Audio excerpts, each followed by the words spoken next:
Isang mapagpalang araw sa bawat isa. Kumusta po kayo mga kapatid? And I hope that everyone is doing well. At nandito muli tayo sa ating pong video preaching.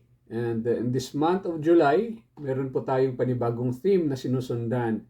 If you can remember our theme last month, we talked about discipleship of family or family discipleship. And in this month of July, bagong tema na naman po yung atin pong susundan. Pinamagatan po itong Faith That Endures. Kung last month we talk about discipleship sa ating family, ngayon naman pag-uusapan natin yung pananampalataya na kayang mag-endure. Napakaganda po ng atin pong mga topic for the following weeks. No? The first week we will be talking about faith anchored into Jesus. Pangalawang linggo, pag-uusapan natin yung enduring faith, no? Yung faith na nag-i-endure. And pangatlo, we will talk about build up your faith. Yan po yung pamagat ng ating title or ating preaching sa week 3. And week 4, mga kapatid, pinamagatan po itong share your faith. Napakahalaga po ng pananampalataya. If you are a Christian, whatever the denomination, mahalaga po yung pananampalataya. At sabi nga ng Biblia that you cannot please God without faith. Hindi nalulugot ang Panginoon sa atin kung wala tayong pananampalataya. And there are several events in the Bible wherein nung pinagaling na ni Jesus yung mga may sakit, sinabi niya dun sa huli, no, before sila naghiwalay, ilang beses itong binanggit ng ating Panginoon, pinagaling ka ng iyong pananampalataya. No? And also, merong sinabi ang ating Panginoong Kristo na kung meron ka lang pananampalatayang sinliit ng buto ng mustasa, kaya mong sabihin sa bundok na ito na tumalon ka at lumipat ka doon. So kung makikita natin dito mga kapatid, napakahalaga ng pananampalataya. At yung atin pong direction for this month of July, tuturuan po tayo kung ano ba yung pananampalataya na kayang mag-endure. No? Ibig sabihin, yung pananampalatayang kayang tumayo kahit ilang beses nang natumba. Yung pananampalataya, mga kapatid, na kayang mag-survive kahit na super pressure. No? Maraming mga challenges na kinakaharap. Yung pananampalataya, mga kapatid, na lumalago pa rin sa kabila ng mga pagsubok, at yung pananampalatayang kayang kumapit sa Panginoon kahit na merong mga pinagdadaanan. And that will be our direction in this entire month of July. Kaya I hope na masubaybayan ng bawat isa yung atin pong pag-uusapan every week. Mahalaga ding makita natin ito na yung pananampalatayang meron tayo, meron ikaw, meron ako, ay pwede pala itong ipasa. Pwede nating maihatid ito sa ating mga anak. At yung mga anak din natin na napagpasahan natin ng pananampalatayang meron tayo, pwede din nilang ipasa doon sa kanilang magiging anak.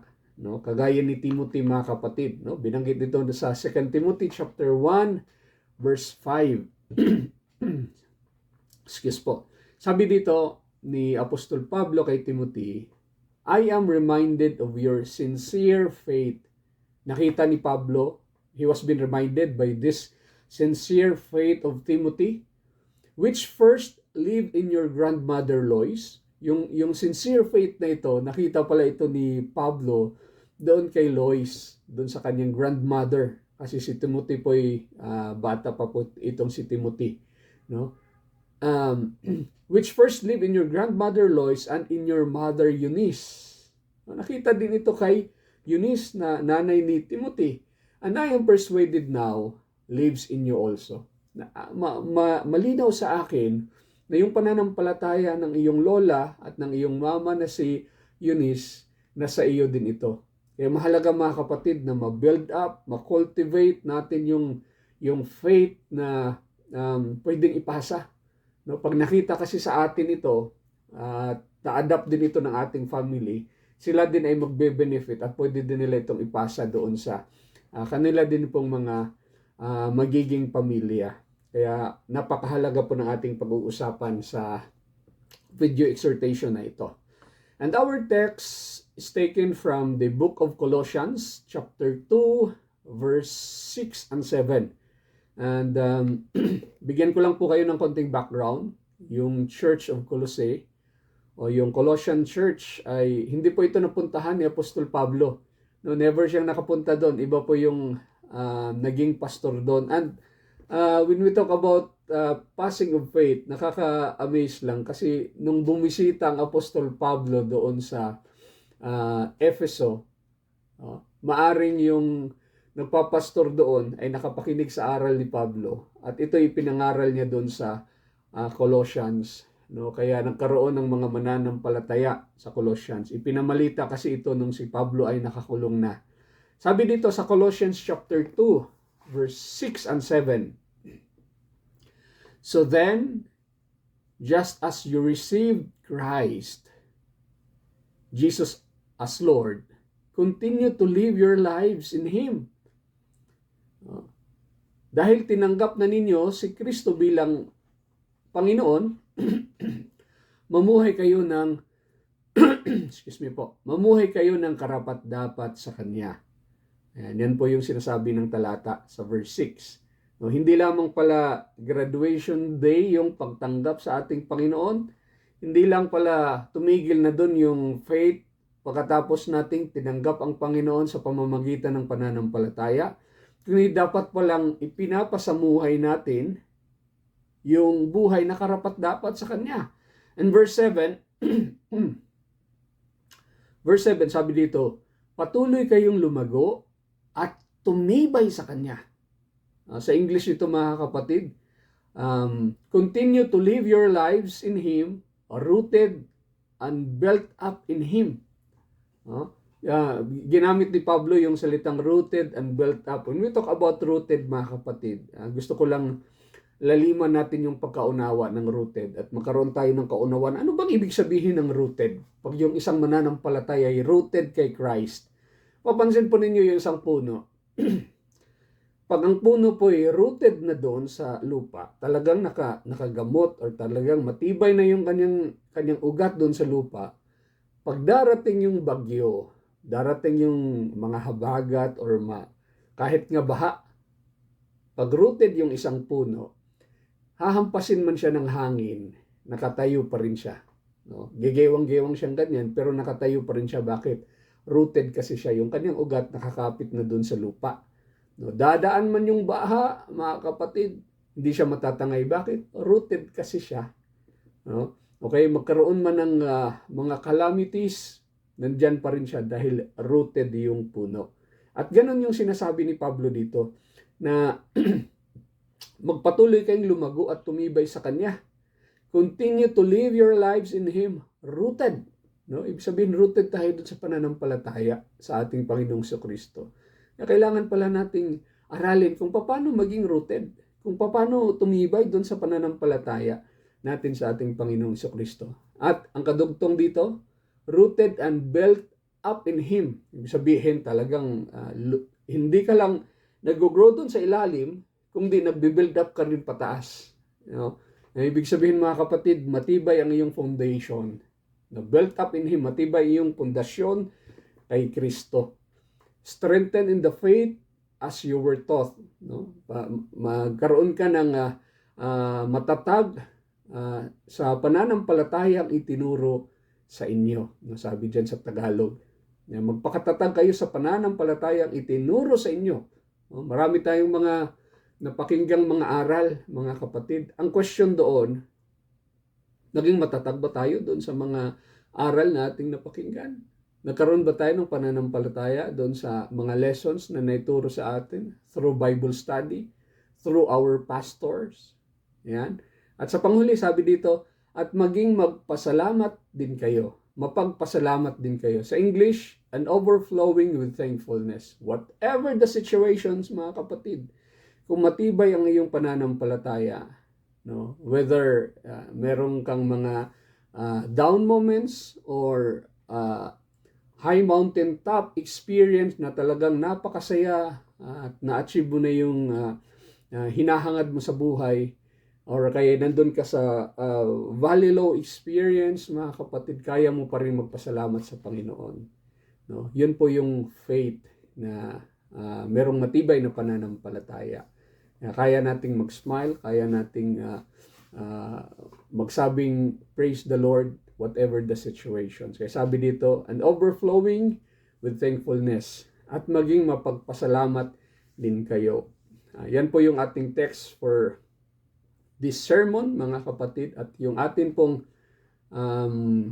title ng atin pong lesson for this video preaching ay pinamagatang Faith Anchored into Jesus. Pananampalatayang nakaangkla dun sa ating Panginoong Hesukristo. Okay. When we talk about faith anchored into Jesus, ang pag pinag-uusapan yung angkla or yung anchored, madalas pumapasok sa isipan natin yung mga sasakyang pandagat, yung barko, o kaya yung angklang gano'n, no? If you're familiar with anchor, yan po yung hinuhulog, mga kapatid, sa mga sasakyang pandagat.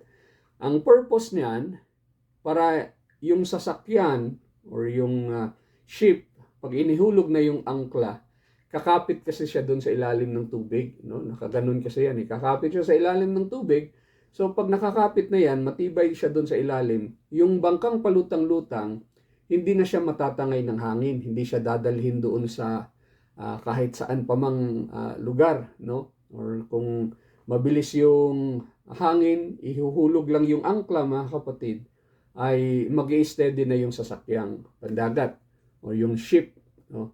At kung wala pong angkla yung isang barko, kung nasa Cebu yung barko tapos malakas yung hangin, maaring magugulat na lang yung may-ari na yung sasakyan or yung barkong meron siya, napunta na pala ng Leyte.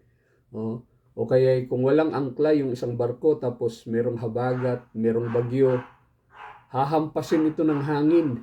No? Maaring mapupunta ng dalampasigan, hahampasin ito hanggang sa sisirain ito ng mga bato. No? Kaya napakahalaga po ng angkla. Ang isang bagay din na kailangan nating maunawaan, kung matibay ba yung pagkahawak ng angkla. Kaya ang title nga ng ating preaching ngayon ay Faith Anchored into Jesus. Mahalagang maunawaan natin ito kasi meron pong mga pananampalataya, mga kapatid, na hindi nakaangkla kay Jesus. Kasi si Jesus yung rock of our salvation. Ang tanong doon, yung anchor ng iyong faith, kanino nakaangkla? No? Kanino nakakapit yung iyong faith? No? Maaring sabihin natin lahat, no? Meron naman akong pananampalataya. Madalas nga nating napapakinggan, nagpe-pray naman ako. Hindi pa naman ako nakakalimot sa Kanya. Tumatawag pa din naman ako sa Kanya. Ang tanong doon, kanino kaya nakaangkla yung iyong pananampalataya? Maari, no? Bibigyan ko kayo ng example, no? Merong mga faith na hindi po rooted sa ating Panginoong Hesukristo. There are several events sa ating buhay na meron tayong na-observe sa ibang tao at napapatunayan natin na yung pananampalataya niya hindi pala nakaangkla kay Jesus. Kasi bakit? Kasi kung nakaangkla kay Jesus, matibay dapat yon, no? There are some na tinatawag nating faith, no, na nakaangkla siya sa mga circumstances and happenings sa ating buhay. Anong ibig sabihin? No? This is faith that says God is good because life is good. No? If faith is anchored in circumstances, God is good because life is good. But when life stops being good, faith collapses. No, hindi na maganda yung buhay, hindi na maganda yung circumstances and happening sa ating buhay, nag-collapse din yung faith. No? Kagaya po ng asawa ni Job, mga kapatid. Nung nasira na yung kanilang yaman, no? Hindi na sila naging mayaman, sabi ng asawa ni Job, sumpain mo na yung Diyos mo at mamatay. No? Kasi yung pananampalataya, meron ang asawa ni Job, nakatied siya doon sa comfort. no? Doon sa riches, hindi doon kay Christ. Meron din naman mga pananampalatayang anchored in human strength. Ito yung mga pananampalatayang nagsasabis lang, I can handle it. I am strong. I can do everything because I am still strong. No? Nakabase siya sa human strength. No? And the Bible says this is a sound foundation. No? Ito yung mga pundasyon sa buhangin. No? Peter had this kind of faith, mga kapatid, kung naalala ninyo.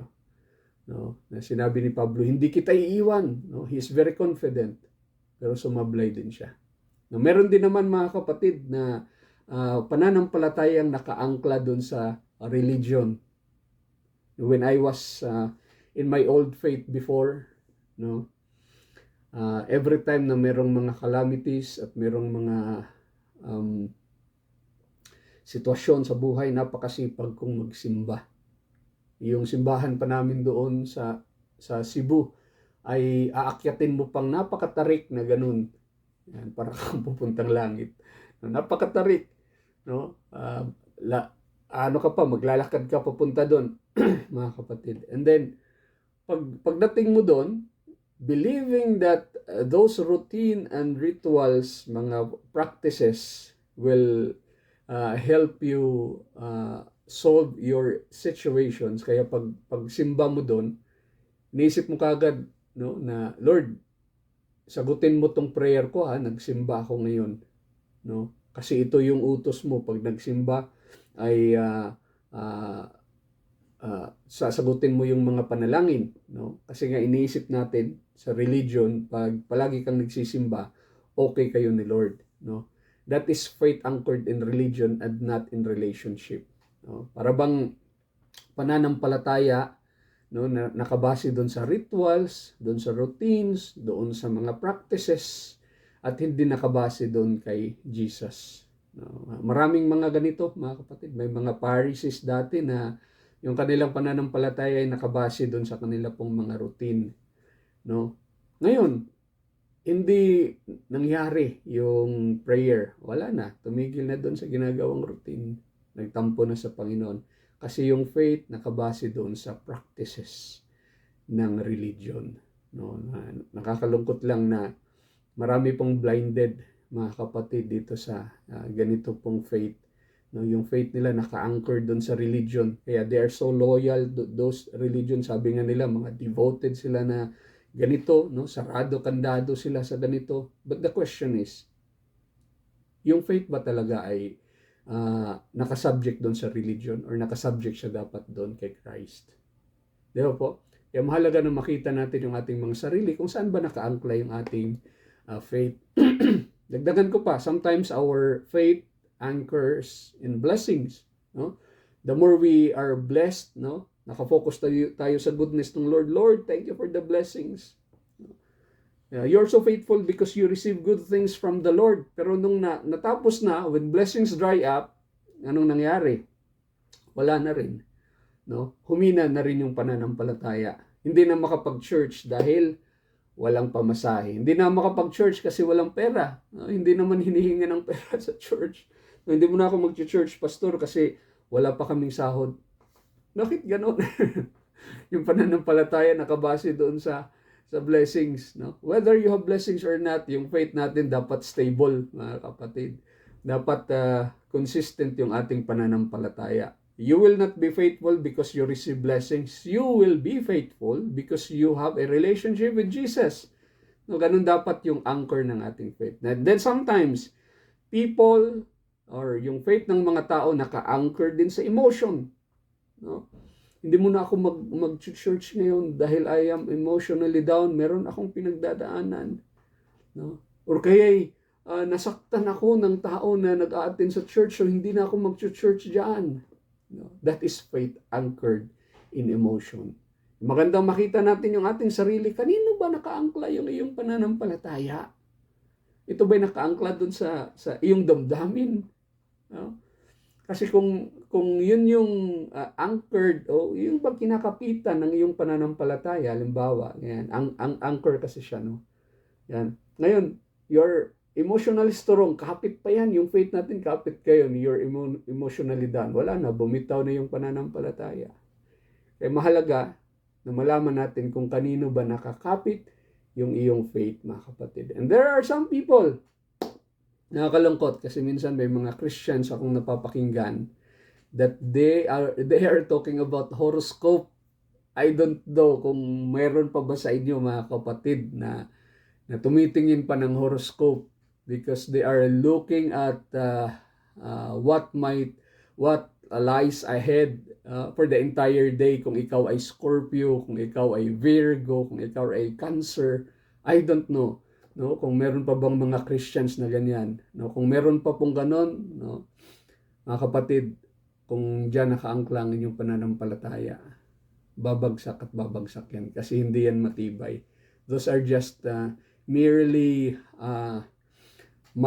human creation, no, na hindi natin pwedeng pagkatiwalaan, no.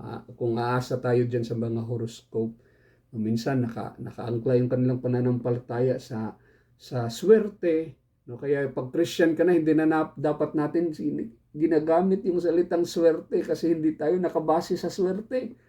Nakabase tayo sa blessings at sa kabutihan ng Panginoon. Kaya if you're a Christian, no, at nanonood ka ngayon, write in the comment section, you are blessed, no. Write in the comment section, you are blessed, you are highly favored. Hindi ka nakabase sa swerte. Kaya pag sinasabi natin, no, swerte ako, sino ba yung Lord mo? No? Siya ba yung manager o may-ari ng casino? No? Hindi. Yung Lord natin, He is the ultimate provider, and He is the blesser. No, hindi tayo nakabase sa swerte, nakabase tayo dun sa goodness ng Panginoon. Kaya sinasabi natin, God bless you, no. And I hope, mga kapatid, na malinaw sa atin, no, na kung yung ating faith nakaangkla dun sa circumstances sa buhay, unstable, bagsak yung faith natin, wala na, bibitaw. Yung faith natin nakaangkla dun sa human strength, no? Human strength temporary lang, no? Wag mong iangkla yung faith mo diyan, kasi babagsak tayo. No? Bumagsak ang human strength, yung angkla, yung faith bumitaw. Yung faith anchored in religion, nakaangkla kay sa religion, no? Kaya nakaangkla dun sa pastor or sa pari. Ngayon nag-failed yung pastor or pari, no? Bumitaw na yung faith. Wala na, tumigil na sa pananampalataya. Or kaya doon sa blessings nakaangkla, or doon sa emotions nakaangkla, mga kapatid, or doon sa sinasabi nating horoscope. Paano pag nag-fail yun? Fail na rin yung faith, mga kapatid. Kaya mahalaga na makita natin yung ating mga sarili kung kanino ba nakaangkla yung ating faith. At banggitin ko lang po sa inyo, Colossians chapter 2 verse 8, ito po'y warning ng Panginoon. Sabi niya, see to it that no one takes you captive through hollow and deceptive philosophy. Sa Tagalog, mag-ingat kayo upang hindi kayo mabihag ni numan sa pamamagitan ng walang kabuluhan at madayang katuruan na hindi kay Kristo nagmula. Ayan, mahalaga palang makita natin ito para meron tayong tamang foundation at yung faith natin naka-anchor doon sa tamang subject. Yan. Mag-ingat kayo pang hindi kayo mabihag ni numan sa pamamagitan ng walang kabuluhan at madayang katuruan na hindi kay Kristo nagmula, kung hindi sa mga tradisyon ng mga tao at sa mga alituntunin ng mundong ito. Maraming mga kapatid na mga traditions, maraming mga principles in life na hindi biblical. Ngayon, kung ating faith ay nakabase doon sa mga tradisyon at sa mga alituntunin, which is temporal, hindi nagtatagal, nauubos, naglalaho, natatapos, maaring yung faith natin mag-fail din. Kaya mahalaga na yung pananampalataya natin nakaangkla kay Jesus. No? Faith anchored in Jesus. Kaya let me use this in our topic for this video sermon. Let me use this acronym FIRM, no? Kasi kailangan kasing anchored kay Jesus. Then if our faith is anchored unto Jesus, firm talaga siya, No, anong ibig sabihin ng firm? We will use the acronym FIRM in our video preaching today. F stands for face trials bravely. Ayan. Hindi tayo exempted mga kapatid sa mga pagsubok, mga challenges, mga hardship in lives, no? At yun yung palatandaan kung ang ating faith ay naka-anchored doon sa matibay, na kumapit doon sa matibay or sa rock, no? Or doon sa mga temporal things. Ito yung palatandaan, yung ating respond doon sa mga situations. Alam niyo, hindi natin kayang husgahan yung bagyong parating, o hindi natin kayang diktahan yung mga bagyong parating sa ating buhay. Wala tayong kakayanan. But what we have in our hand is how we respond on those storms and challenges in life na dumating sa atin. Hindi natin kayang kontrolin yung parating, pero kaya natin kontrolin kung paano dapat tayo nagre-respond dun sa mga pumaparating na bagyo. But if you are firmly holding, or your faith is truly anchored into Jesus, you can face trials bravely. James chapter 1 verse 2 and 3 sabi dito, consider it pure joy whenever you face trials of any kind. Ayan. Basahin ko lang po yung buong verse nitong James chapter, maganda pong gawin ninyo itong memory verse mga kapatid. Itong sa aklat ng James. Yan. Sabi ni James chapter 1 verse 2 and 3.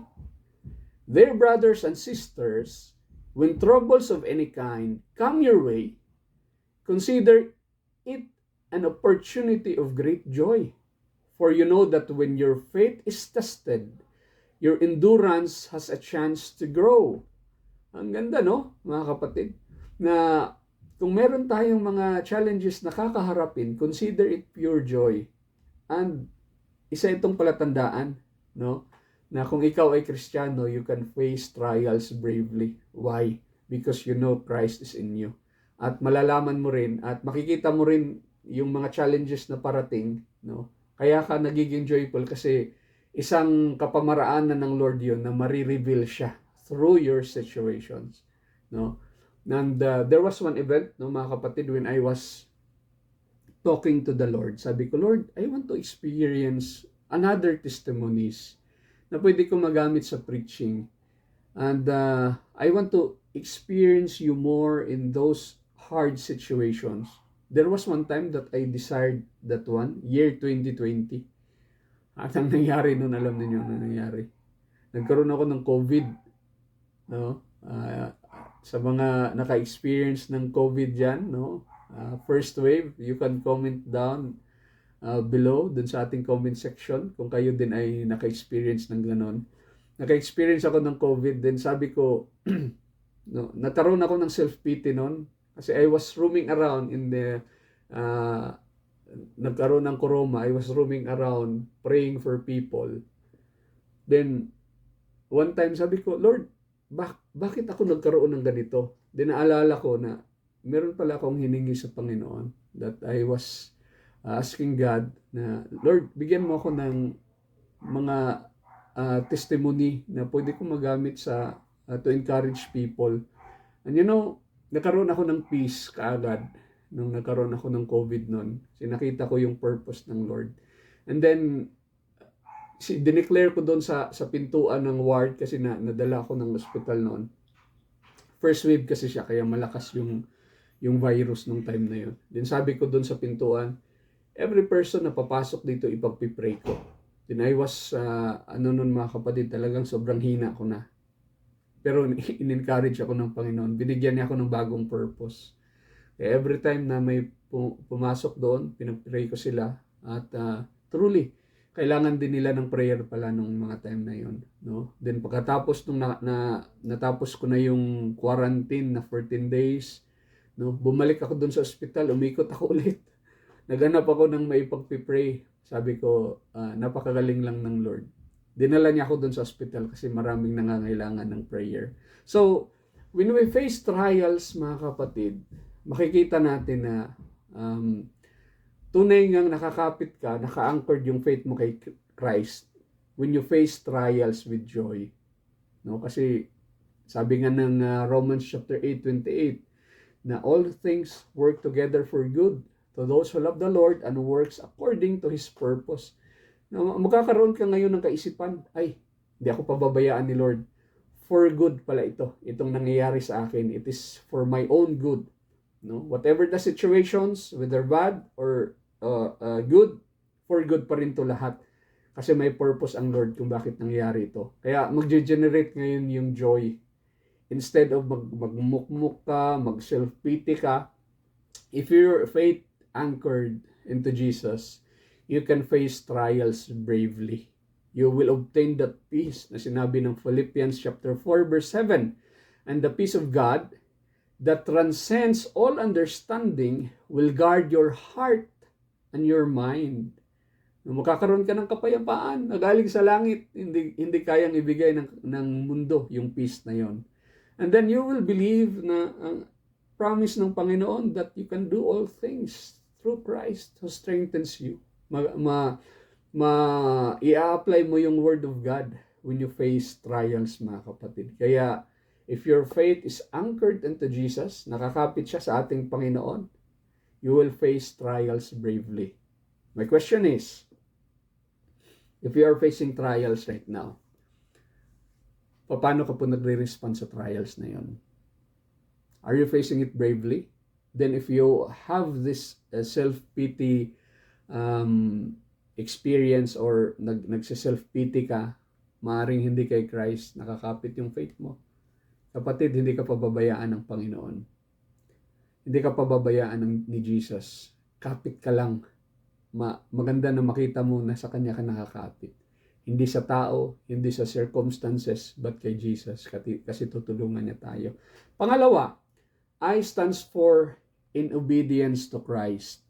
If someone truly their faith is anchored into Jesus, they are in obedience to Christ. Anong ibig sabihin? Sabi kasi ng ating Panginoon, in John chapter 14 verse 15, if you love me, keep my commandments. Kung mahal mo talaga ako, if you truly love me, you will keep my commandments.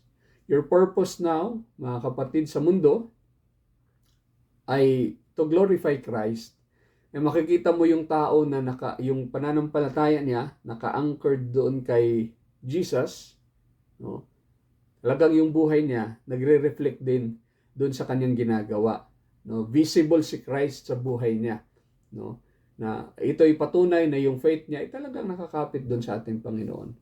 Bakit, Pastor? Kasi meron ding mga sinasabing mga religious people, but yung buhay nila hindi nakikita. Na talagang ito'y naka-anchored kay Christ. Bakit? Hindi kasi nagre-reflect si Jesus.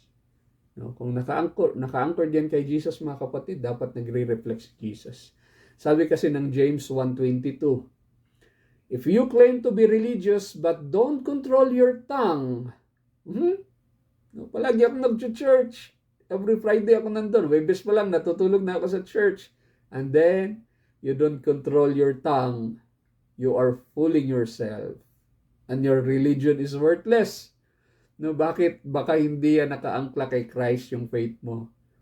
No, mga kapatid, kasi nagre-reflect si Christ sa atin. Kung si Christ talaga yung anchor ng ating faith, no, mga kapatid. At sumusunod tayo sa utos ng ating Panginoon. Yun bang, pag halimbawa ay, let me give you an example. Ito na lang. Pag nakita natin itong brand na to, I don't know kung baliktad ba dyan, Aquafina.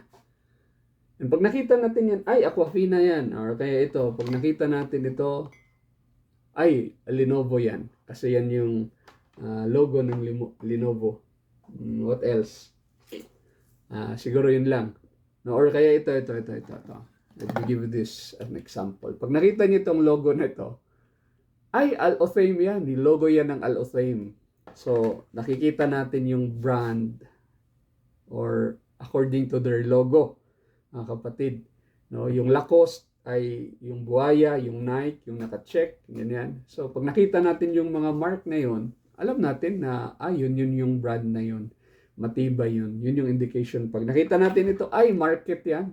Nagbebenta yan ng mga goods. Yan. Ay, ito tubig to. Yan. Kasi ako, alam ko yan. Ngayon, pag tayo po'y anchored, if our faith is anchored in Christ, mga kapatid, alam niyo ano po yung nakikita? Love. Pag-ibig. Kasi God is love. And even God demonstrated His love on us in this. While we were still sinners, Christ died for us. God is love.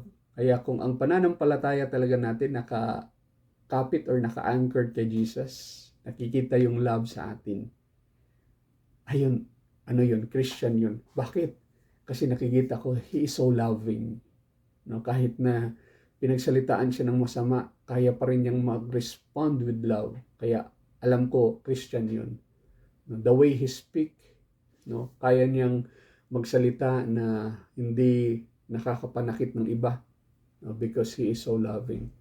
No? Or kaya nakikita ko yung mga actions niya. He is so loving, mga kapatid. And that is how we obey in Christ. No? Ephesians chapter 2 verse 10 sabi dito, for we are His workmanship, created in Christ Jesus for good works. Tayo workmanship ng Panginoon, created in Christ Jesus for good works, which God prepared beforehand that we should walk in them. Yan po yung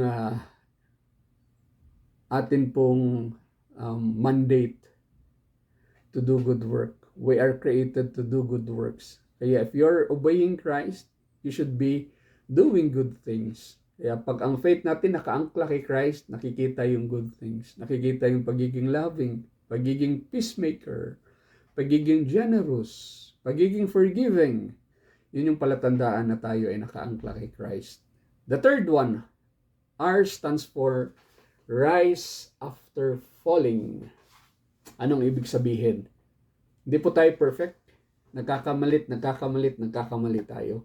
Bumabagsak tayo. Hindi po mahalaga, mga kapatid, yung tagal natin sa paglilingkod sa Panginoon. There will be situations na kakaharapin natin na magfo-fall tayo. Magkakamali tayo. Ngayon, if your faith is anchored into Christ, pag bumagsak ka, babangon ka ulit. Hindi ka mananatiling bagsak. Bakit? Kasi alam mo kung ano yung utos ng Panginoon sa iyo. Alam mo kung ano yung purpose mo sa iyong buhay. Kaya yung faith mo, if it is anchored into Christ, magkakamali yung tao, no? Babagsak yung tao, pero hindi ka mananatili diyan. Babangon ka. So you will rise after falling. Proverbs chapter 24 verse 16. For through the righteous fall 7 times, they rise again. And we are the righteousness of God through Jesus.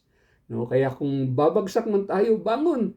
Nagkamali ako, pastor, nag-fail ako. O, sige, nagkakamali yung tao, bangon. Huwag kang magstay dyan sa lutak or sa dumi ng pagkakamali. No? Or sa guilt ng pagkakamali. Bangon ka, ayusin mo sarili mo. Patuloy ka lang. No? Kaya R stands for rise after falling. M. Ano ibig sabihin ng M? If your faith truly anchored into Jesus, mga kapatid, you will move as the Spirit leads. Ang iyong kilos, ang iyong galawan, merong guidance ng Holy Spirit. Ang tanong doon, sinong nag-guide sa iyo? Yung personal agenda? Baka hindi, yung faith mo hindi naka-anchored kay Christ. Yung iyong mga ambitions, yun ba yung nag-guide sa iyo? Para ka mag-move forward at gawin yung mga intention na gusto mong gawin? Baka hindi naka-anchor kay Christ yung iyong faith. Because if your faith anchored into Jesus, you will move as the Spirit leads. Romans chapter 8 verse 14. For those who are led by the Spirit of God are the children of God. Nako, meron palang palatandaan. Kung ikaw ay talagang anak ng Diyos, nakakapit yung pananampalataya mo kay Jesus, you will be led by the Spirit of God. Si Holy Spirit pala yung iyong gabay. No? Ang tanong, si Holy Spirit ba mga kapatid ay talagang hinahayaan natin at sinusunod natin sa ating buhay? Si Holy Spirit ba ay ginagamit nating guidance? Pag sinabi ni Holy Spirit na mali yan, tayo ba'y nagpapatuloy sa kamalian? Pag sinabi ni Holy Spirit na gawin mo ito, ginagawa ba natin ito? Sabi ni Holy Spirit, magpatawad ka. Nako, 10 taon na, di pa rin mai-release yung pagpapatawad if you are struggling with it, mga kapatid. You can send message. You can PM me, so that I can pray for you. If you're struggling with forgiveness, if you're struggling with lust, or if you're struggling with work of the flesh, na nahihirapan kang sundin yung leading ng Holy Spirit, we can talk and I can pray for you. Mahalaga, mga kapatid, na makita natin yung ating mga sarili na tayo ay ginagabayan ng Holy Spirit. Or wala tayong pagkakataon na gawin yun. Hingin mo sa Panginoon, Lord, I need your help in this. I want my faith to be anchored into Jesus. But God, nahihirapan ako dito. Bumibitaw ako paminsan-minsan. Ask for the Holy Spirit to lead you and be obedient to the guidance of the Holy Spirit. Kasi pag the more tayong nag-obey sa leading ng Holy Spirit, 2 Corinthians 5:17 will eventually manifest in our lives. Anong sabi doon? 2 Corinthians 5:17. If anyone is in Christ, he is a new creation. The old has gone, the new has come. Ayan. Kaya mahalaga na makita natin yung ating mga sarili, mga kapatid. If our faith is anchored into Christ or into Jesus, we will allow the Holy Spirit to lead us. Kaya M stands for move as the Spirit leads. Yan po yung ating points in this video preaching. Firm, if your faith is anchored into Jesus, we are firm. Anong ibig sabihin ng firm? F stands for face. Trials bravely.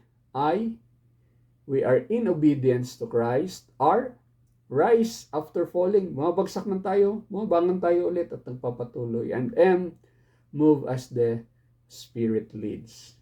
And to end, mga kapatid, gusto ko lang pong iwan kayo ng verse na ito. Every one of us, we can claim that we have faith. But there are some examinations and tests. Pwede nating i-examine yung ating sarili. Kung talagang si Christ na sa atin. Kung tayo ba talaga yung faith natin naka-anchor kay Christ. 2 Corinthians chapter 13 verse 5, ito po yung sabi. Examine yourselves to see whether you are in faith. Test yourselves. Examine yourselves whether you are in faith. Test yourselves. Subukin mo yung pananampalataya mo. Subukin mo yung sarili mo. Do you not realize that Christ Jesus is in you? Unless, of course, you fail the test. Then, kung nakita mo yung sarili mo, kapatid, na hindi pala kay Jesus naka-anchored or naka-anchor ang iyong faith, go back to Jesus. My challenge for you is accept Him wholeheartedly. Repent at hingin mo sa Panginoon na pumasok siya sa buhay mo para siya yung maging Lord ng iyong buhay. Siya yung maging driver ng iyong life at gagabayan niya tayo. Yun lamang po at isang mapagpalang araw sa bawat isa. God bless you all.